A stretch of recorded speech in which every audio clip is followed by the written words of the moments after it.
Hi hello friends, ನಾವು ಇವತ್ತು JP Guilford ಅವರು ಹೇಳಿದ ಥಿಂಕಿಂಗ್ ಬಗ್ಗೆ ನೋಡೋಣ ಬನ್ನಿ.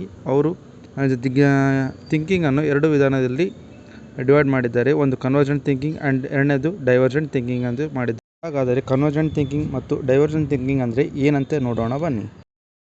ಡೈವರ್ಜೆಂಟ್ ಥಿಂಕಿಂಗ್ ಅಂದರೆ ಒಂದು ವಿಷಯದ ಮೇಲೆ ನೂರಾರು ಪ್ರಶ್ನೆಗಳನ್ನು ತೆಗೆದುವ ಮೂಲಕ ಯೋಚನೆ ಮಾಡುವುದು, ಅಥವಾ ಒಂದೇ ಪ್ರಶ್ನೆಯ ಮೇಲೆ ನೂರಾರು ಆನ್ಸರ್ಗಳನ್ನು ತೆಗೆಯೋದ್ರ ಮೂಲಕ ಅಥವಾ ಹುಡುಕುವುದರ ಮೂಲಕ ಡೈವರ್ಜೆಂಟ್ ಥಿಂಕಿಂಗ್ ಅಂತ ಹೇಳ್ಬೋದು.